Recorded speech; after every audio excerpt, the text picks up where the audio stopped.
नमस्कार, आप देख रहे हैं जनता टीवी और मैं हूं आपके साथ प्रद्युम्न शर्मा। शुरुआत करेंगे बुलेटिन की सुपरफास्ट खबरों के साथ।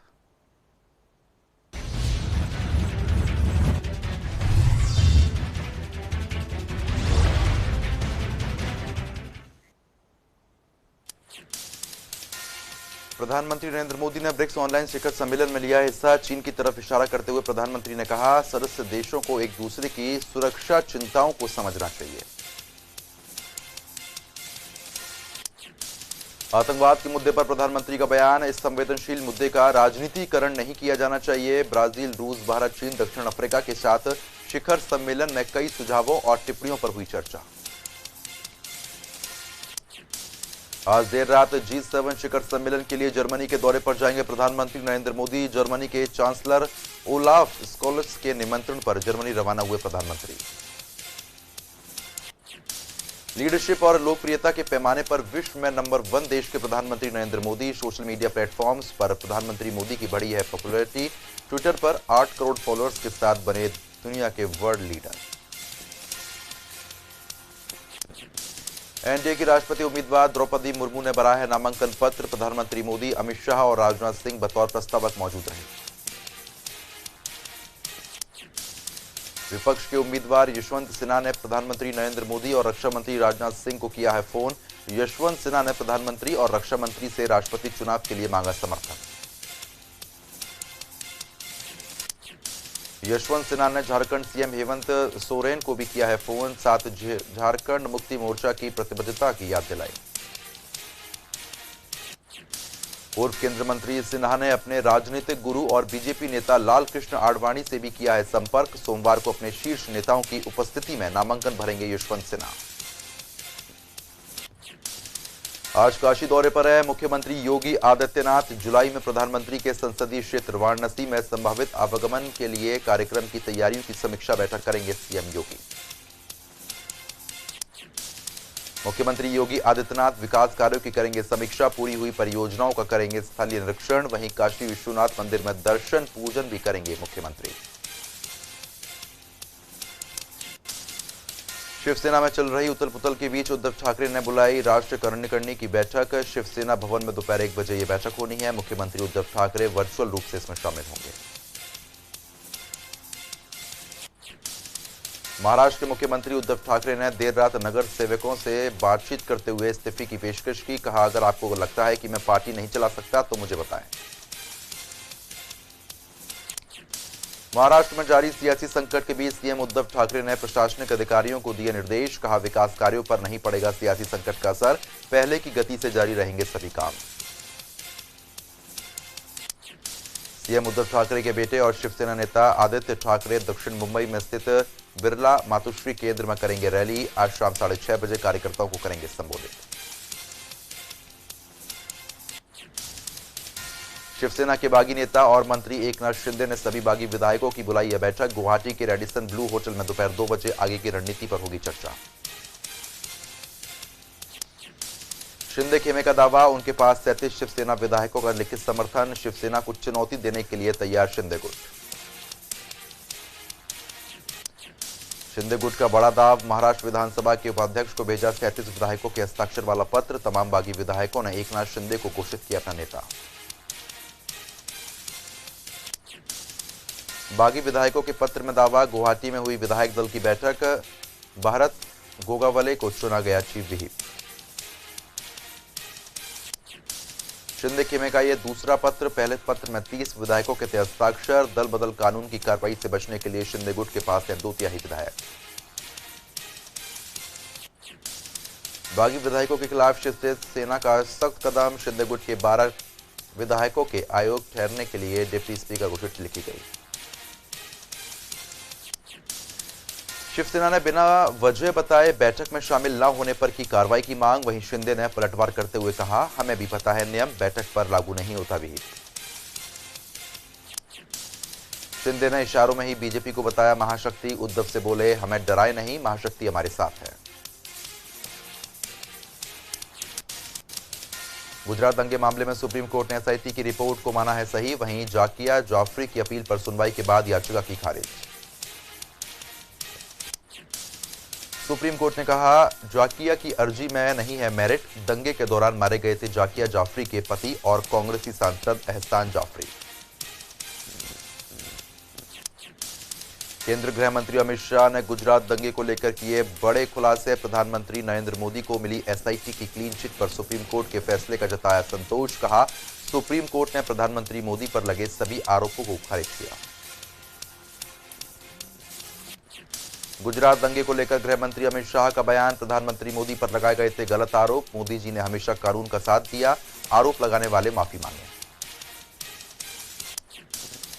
अमित शाह बोले, मैंने मोदी जी को नजदीक से इस दर्द को झेलते हुए देखा है। सुप्रीम कोर्ट के फैसले ने यह सिद्ध किया, सभी आरोप राजनीतिक रूप से प्रेरित थे। वहीं कांग्रेस पर कटाक्ष करते हुए बोले अमित शाह, जब मोदी जी से पूछताछ हुई तब किसी ने धरना प्रदर्शन नहीं किया। गुजरात दंगों में सेना को बुलाने को लेकर बोले शाह। कहा, जिस दिन गुजरात बंद का ऐलान हुआ उसी दिन हमने सेना को बुला लिया। गुजरात सरकार ने एक दिन की भी देरी नहीं की। देश के कई राज्यों में मानसून ने दी है दस्तक। वहीं दिल्ली एनसीआर में तपिश बढ़ने का अलर्ट जारी। मौसम वैज्ञानिकों के मुताबिक मानसून की दस्तक से पहले फिर चढ़ेगा पारा। मौसम विभाग के मुताबिक दिल्ली में 27 जून तक पहुंचेगा मानसून। राजधानी में 30 जून के आसपास झमाझम बारिश की संभावना। देश के पूर्वी हिस्से में मानसून की बारिश के बाद पश्चिमी इलाके में बारिश होने की संभावना। पूर्वानुमान के मुताबिक कर्नाटक, कोकला, गोवा और केरल में भारी बारिश की संभावना। सीएम मनोहर लाल की अध्यक्षता में हुई जीएमडीए की बैठक में 10 साइबर सिटी के मुद्दे को लेकर बातचीत हुई है। केंद्रीय राज्य मंत्री राव इंद्रजीत भी मौजूद रहे।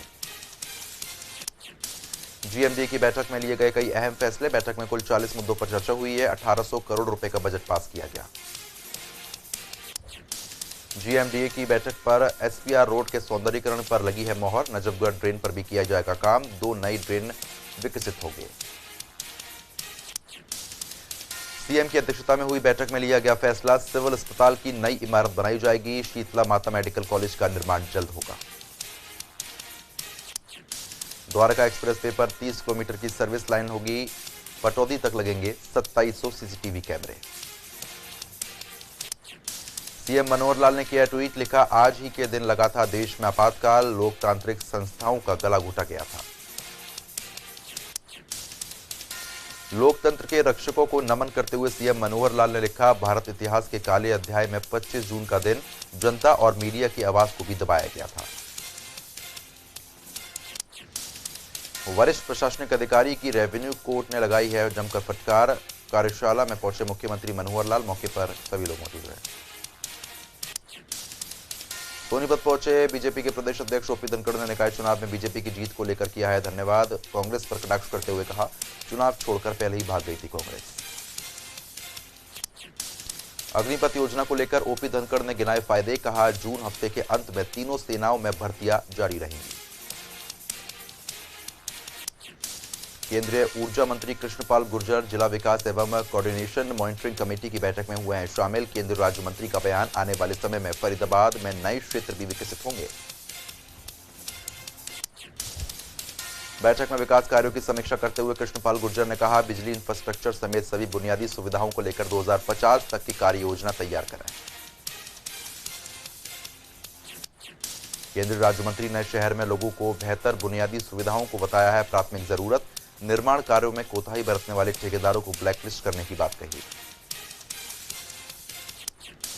हरियाणा के परिवहन मंत्री मूलचंद शर्मा ने बल्लभगढ़ के नगर निगम का किया है औचक निरीक्षण। अधिकारियों से बातचीत की।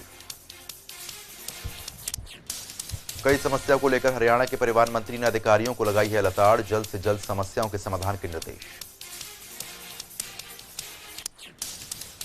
फरीदाबाद में स्थानीय निकाय मंत्री कमल गुप्ता ने नगर निगम का किया है निरीक्षण। अधिकारियों की बैठक में दिए निर्देश। पार्किंग की मार्किंग को लेकर फटकार लगाई। मंत्री कमल गुप्ता ने अधिकारियों के साथ की है बैठक। नगर निगम में बेतहरीब से खड़े वाहनों पर नाराजगी जताई है। अधिकारियों को 7 दिन का अल्टीमेटम दिया। इनेलो प्रदेश अध्यक्ष नफेस सिंह राठी ने बीजेपी और सरकारी अधिकारियों पर लगाए गंभीर आरोप। बोले, नगर निकाय चुनाव में अधिकारियों ने जानबूझकर लोगों को वोट के लिए स्थानांतरित किया, जिससे चुनाव के लिए भटकते रहे मतदाता। इनेलो प्रदेश अध्यक्ष नफे सिंह राठी ने हाईकोर्ट का खटखटाया दरवाजा, अधिकारियों पर दबाव बनाकर मतदान प्रक्रिया को धीमा करने का आरोप लगाया। बहादुरगढ़ नगर परिषद के पूर्व चेयरमैन रवि खत्री ने कांग्रेस के स्थानीय नेताओं पर लगाए गंभीर आरोप। रवि खत्री बोले, पार्टी की बिक्री घातक के कारण उनकी पत्नी हारी चुनाव। बहादुरगढ़ नगर परिषद के चेयरपर्सन के लिए कांग्रेस समर्थित उम्मीदवार के तौर पर उतरी थी रवि खत्री की पत्नी रामवतेरी। रवि खत्री का बयान, पूर्व मुख्यमंत्री भूपेंद्र सिंह हुड्डा और सांसद दीपेंद्र हुड्डा से करेंगे भीतरी घात करने वाले कांग्रेसियों की शिकायत। सिरसा में चौथी लहर ने दी है दस्तक, जून महीने में लगातार केस में हो रही है बढ़ोतरी, अब तक कुल 55 केस। सिरसा में इस समय एक्टिव केस की संख्या 22 हुई है। कोरोना के बढ़ते मामलों का असर बच्चों में भी देखने को मिला। कोरोना के बढ़ते मामलों के बीच वैक्सीन के प्रति घटते रुझान ने बढ़ाई है स्वास्थ्य विभाग की चिंता। स्वास्थ्य विभाग ने की लोगों से अपील, कहा बिना डरे करवाएं वैक्सीनेशन। रेवाड़ी में एक दलित महिला के साथ घर में घुसकर दबंगों ने की है मारपीट। एक हफ्ते से ज्यादा समय बीतने के बावजूद दर्ज नहीं हुआ मामला। घायल महिला का ट्रॉमा सेंटर में इलाज जारी। मारपीट के मामले को लेकर पीड़िता ने सहकारिता मंत्री से कार्रवाई की मांग की है। सहकारिता मंत्री ने थाना प्रभारी का फोन कर कार्रवाई करने के निर्देश दिए। सिद्धू मूसेवाला हत्याकांड में फतेहाबाद में 2 और युवक गिरफ्तार। दिल्ली क्राइम ब्रांच ने गांव कुगडावाली से विक्रम और काला नाम के 2 युवकों को हिरासत में लिया। सोनीपत में कुंडली में स्थित निफ्टम के दीक्षांत समारोह में पहुंचे केंद्रीय राज्य मंत्री प्रहलाद पटेल। छात्रों को किया गया संबोधित, कहा बिना प्रोफेशनल के मुकाम हासिल नहीं हो सकता। केंद्रीय राज्य मंत्री प्रहलाद पटेल ने संबोधित करते हुए कहा, पीआईएल स्कीम के तहत बढ़े आगे, जीविक क्षेत्र में बदलाव होंगे। केंद्रीय राज्य मंत्री बोले, निफ्टम के पीएचडी स्कॉलर और पेटेंट निफ्टम की ऊर्जा और ताकत है। निफ्टम को नेशनल इंस्टीट्यूट का दर्जा मिला है, गर्व की बात।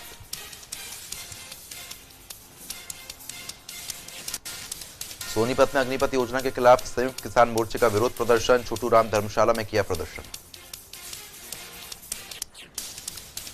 संयुक्त किसान मोर्चे के आह्वान पर मिनी सचिवालय में पहुंचे किसानों का दिखा है रोष। राष्ट्रपति के नाम सौंपा है ज्ञापन। प्रदर्शन को लेकर पुलिस की कड़ी सुरक्षा व्यवस्था। रतिया में अग्निपथ योजना के विरोध में किसान मोर्चे के आह्वान पर किसानों का रोष प्रदर्शन हुआ है। धरने पर रहे किसान ने राष्ट्रपति के नाम एसडीएम को ज्ञापन सौंपा। किसान संगठनों ने सरकार से योजना को रद्द करने और रेगुलर भर्तियां कराने की मांग उठाई है। केंद्र सरकार के खिलाफ जमकर नारेबाजी हुई है। एसडीओ कार्यालय पहुंचे हैं सभी किसान।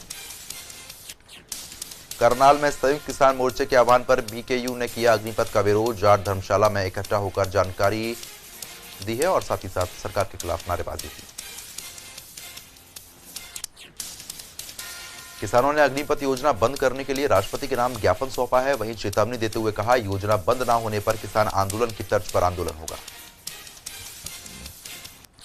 भिवानी में भी दिखा अग्निपथ को लेकर रोष। कई किसान संगठनों ने राष्ट्रपति के नाम सौंपा है ज्ञापन। उपायुक्त कार्यालय के बाहर धरना प्रदर्शन किया। प्रदर्शनकारी संगठनों के मुताबिक देश हित में नहीं है अग्निपथ, सरकार से जल्द योजना वापस लेने की मांग उठाई है। कहा, युवाओं को नियमित रोजगार दे सरकार। अग्निपथ योजना के विरोध में जुलाना में युवाओं और किसानों ने मिलकर निकाला पैदल मार्च। तहसील कार्यालय तक निकला पैदल मार्च। सरकार के खिलाफ नारेबाजी। जुलाना के तहसील कार्यालय में पहुंचकर किसानों और युवकों ने तहसीलदार को अग्निपथ योजना को कैंसिल करवाने की मांग उठाई। राष्ट्रपति के नाम ज्ञापन सौंपा है। प्रदर्शन पर रहे लोगों ने कहा, अग्निपथ योजना युवाओं के लिए हानिकारक, अगर योजना वापस नहीं ली गई तो आंदोलन बड़ा होगा। रोहतक में अग्निपथ योजना के विरोध में सड़कों पर उतरे युवा। एसडीएम के माध्यम से डीसी को सौंपा है ज्ञापन। जल्द से जल्द योजना को वापस लेने की मांग। यमुनानगर में अग्निपथ योजना का विरोध जारी। संयुक्त किसान मोर्चे के बैनर तले किसानों ने जिला सचिवालय पर किया है प्रदर्शन। किसानों ने अग्निपथ योजना को रद्द करने की मांग की। फतेहाबाद में अग्निपथ योजना के विरोध में किसानों और युवाओं ने लघु सचिवालय में किया है प्रदर्शन। किसानों ने जाहिर की नाराजगी। कहा, युवाओं और सेना सरकार कॉर्पोरेट के हाथों में देना चाहती है। किसानों ने 4 साल की भर्ती की अग्निपथ योजना को किया है नापसंद। किसानों ने योजना को रद्द करने की मांग उठाई है।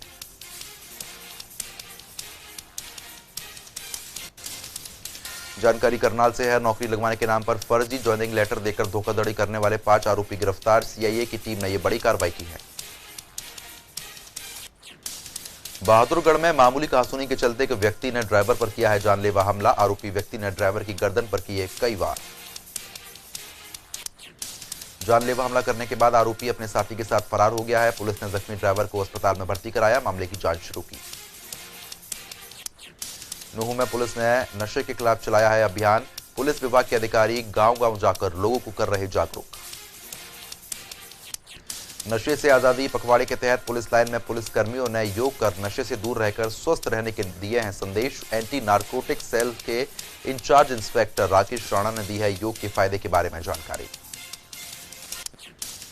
हरियाणा में सेवा का अधिकार आयोग का बड़ा एक्शन। हरियाणा के शहरी विकास प्राधिकरण के मुख्य प्रशासनिक वरिष्ठ आईएएस अधिकारी अजीत बालाजी जोशी को फटकार लगाया 20,000 रुपए का जुर्माना।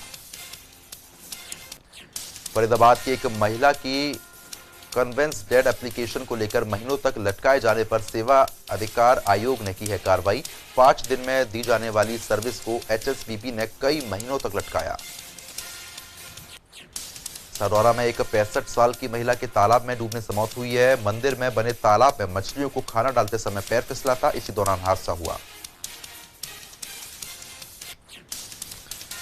करनाल के फूसगढ़ में चोरों के हौसले बहुत बुलंद हैं। चोरों को पकड़ने में नाकाम रही है पुलिस। नरेंद्र कॉलोनी में चोरों ने 1 महीने में 5 चोरी की वारदातों को अंजाम दिया। फरीदाबाद के नगर निगम में हुए 200 करोड़ के घोटाले में विजिलेंस विभाग के हाथ लगी है बड़ी कामयाबी। घोटाले के मुख्य आरोपी चीफ इंजीनियर रमन शर्मा और जेई दीपक गिरफ्तार। हिमाचल प्रदेश के कुल्लू पहुंचेंगे दिल्ली के मुख्यमंत्री अरविंद केजरीवाल और पंजाब के मुख्यमंत्री भगवंत मान। दोनों कुल्लू में दोपहर करीब 3 बजे रोड शो में होंगे शामिल। मंडी के मुख्य चिकित्सा अधिकारी डॉक्टर देवेंद्र कुमार शर्मा हुए हादसे का शिकार। चंडीगढ़ से मंडी लौटते समय गाड़ी पलटी है। मौके पर खाद्य आपूर्ति मंत्री राजेंद्र गर्ग ने सभी घायलों को अस्पताल में भर्ती कराया। चंबा में कांग्रेस की गुटबाजी आई है सामने। कांग्रेस में कलह नहीं थमने का नाम ले रही है। हिमाचल कांग्रेस कमेटी के सह प्रभारी संजय दत्त के आम सामने समर्थकों ने नारेबाजी की। राज्य सचिवालय में वीरवार को एक महिला आईएएस अधिकारी ने अपनी निजी सचिव को डांटा तो हुआ हंगामा। कर्मचारियों ने अधिकारी के कार्यालय में जाकर इस व्यवहार का विरोध किया। मनाली में अवैध संबंधों का खौफनाक अंजाम। निजी होटल में एक कारोबारी ने पत्नी और उसके प्रेमी को गोली मारने के बाद खुद भी गोली मारकर आत्महत्या कर ली। कुमारवी के भगौड़ में शुक्रवार सुबह हुआ सड़क हादसा। अनियंत्रित होकर पलटी है बस। 13 यात्री लोग घायल हो गए हैं। सभी को अस्पताल रेफर किया गया। उना में छठे राज्य वित्त आयोग के अध्यक्ष सतपाल सिंह सत्ती 86 लाभार्थियों को बांटे हैं निःशुल्क गैस कनेक्शन। गरीब जरूरतमंद प्रदेशवासियों ने आभार जताया।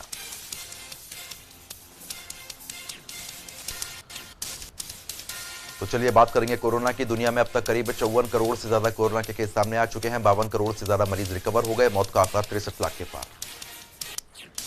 भारत में 24 घंटे में मिले कोरोना के 13,000 से ज्यादा नए मामले। 32 लोगों की मौत हुई है। 10,000 से ज्यादा एक्टिव केस। भारत में 4 करोड़ 33 लाख से ज्यादा कोरोना के केस सामने आ चुके हैं। तो वहीं 4 करोड़ 27 लाख से ज्यादा मरीज रिकवर हो गए। मौत का आंकड़ा 5,25,000 के पार। दिल्ली में भी बीते 24 घंटे में 928 मामले दर्ज हुए और वहीं 3 मरीज की मौत हुई है। कुल मामले 19 लाख के पार है। एक्टिव केस की संख्या 5,000 से ऊपर। महाराष्ट्र में 24 घंटे में 3,000 से ज्यादा नए मामले। कुल संक्रमितों की संख्या 70 लाख के पार। एक्टिव केस की संख्या 24,000 से ज्यादा। हरियाणा में 24 घंटे में 527 नए मामले। कुल मामले 10 लाख के पार। एक्टिव केस की संख्या 2,000 से ज्यादा। मौत का आंकड़ा 10,000 के पार। हिमाचल में 24 घंटे में कोरोना के 40 मामले सामने आए। कुल मामले 2 लाख के पार। एक्टिव केस की संख्या 213। मौत का आंकड़ा 4,000 से ऊपर। उत्तर प्रदेश में बीते 24 घंटे में कोरोना के 600 से ज्यादा नए मामले दर्ज हुए हैं। कुल संक्रमण का आंकड़ा 20,86,000 से ज्यादा। एक्टिव केस की संख्या 3,000 के पार। मौत का आंकड़ा भी 23,000 से ऊपर। पश्चिम बंगाल में घटे कोरोना के आंकड़े 24 घंटे में 295 मामले। कुल मामले 20 लाख के पार। मौत का आंकड़ा 21,000 से ज्यादा। बिहार में बढ़े कोरोना के मामले 24 घंटे में 126 मामले। कुल मामले 8 लाख के पार। मौत का आंकड़ा 12,000 से ज्यादा। देश में कोरोना के खिलाफ वैक्सीनेशन अभियान जारी। वैक्सीनेशन का आंकड़ा 1 अरब 96 करोड़ के पार।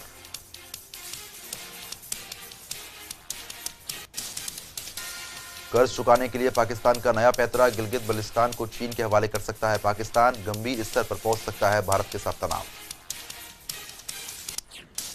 बीजिंग में 14वें शिखर सम्मेलन हुआ है आयोजित। रूस के राष्ट्रपति पुतिन बोले, भारत को बेचा रिकॉर्ड तेल, अब रूस में भारतीय स्टोर्स खोलने पर हो रही बात। रूसी गैस न मिलने से यूरोप में मंदी का खतरा। जर्मनी और अंतर्राष्ट्रीय ऊर्जा एजेंसी ने किया है आगाह। 300% बढ़े तेल की कीमत। पाकिस्तान के पंजाब प्रांत के अधिकारियों का अजीबोगरीब फैसला। यौन शोषण के बढ़ते मामलों के बीच घोषित हुआ आपातकाल। रोजाना 4 से 5 केस सामने आते हैं। भारत को 2036 में ओलंपिक खेलों की मेजबानी का मिल सकता है मौका। रूस ने कहा 2036 में ओलंपिक की मेजबानी के लिए दावेदारी पेश करने में वह भारत की मदद करेगा। विश्व तैराकी चैंपियनशिप के दौरान पानी में बेहोश हुई अमेरिकी तैराक। बचाने के लिए कोच ने लगा दी छलांग। आगे की स्पर्धा में भाग लेना तय नहीं। मेदवेदेव और सित्सिपास ने क्वार्टर फाइनल में बनाई है जगह। चोट से बचने के लिए टूर्नामेंट से हटे। बांग्लादेश के खिलाफ दूसरे टेस्ट के लिए वेस्टइंडीज की टीम में बदलाव नहीं। दिग्गज के हाथों में ही रहेगी तेज गेंदबाजी की कमान। वेस्टइंडीज ने 2 टेस्ट मैच की सीरीज में 1-0 से बना रखी है बढ़त। रणजी ट्रॉफी में सरफराज का कहर अभी भी जारी। फाइनल मुकाबले में भी जड़ा है शतक। इस सीरीज में अब तक 4 शतक और 2 अर्धशतक जड़ चुके हैं सरफराज। शादी के 6 साल बाद रैपर रफ्तार का रिश्ता टूटने की कगार पर। रफ्तार और कोमल वोहरा 6 अक्टूबर 2022 को तलाक के पेपर्स पर साइन करेंगे। मशहूर कोरियोग्राफर गणेश आचार्य को यौन उत्पीड़न मामले में मिली है जमानत। 2 साल पहले एक महिला डांसर ने उत्पीड़न का मुकदमा लगवाया था। बॉलीवुड और साउथ सिनेमा विवाद पर आर माधवन का बयान। बोले, साउथ की फिल्में अच्छा कलेक्शन कर रही है तो इसका मतलब ये नहीं कि हिंदी फिल्म सफल नहीं हुई। शमशेरा का टीजर हुआ है रिलीज। फिल्म संजू के 4 साल बाद रणबीर कपूर बड़े पर्दे पर करने जा रहे हैं अपनी वापसी। सम्राट पृथ्वीराज की असफलता पर निर्देशक चंद्रप्रकाश द्विवेदी ने तोड़ी है चुप्पी। बोले, पृथ्वीराज की विफलता के लिए अगर कोई जिम्मेदार है तो वो मैं हूं। अपने दर्शकों को समझने में मुझे गलती हुई। तो फिलहाल अभी के लिए सिर्फ इतना है, लेकिन खबरों का सिलसिला लगातार जारी है। बने रहिए हमारे साथ। नमस्कार।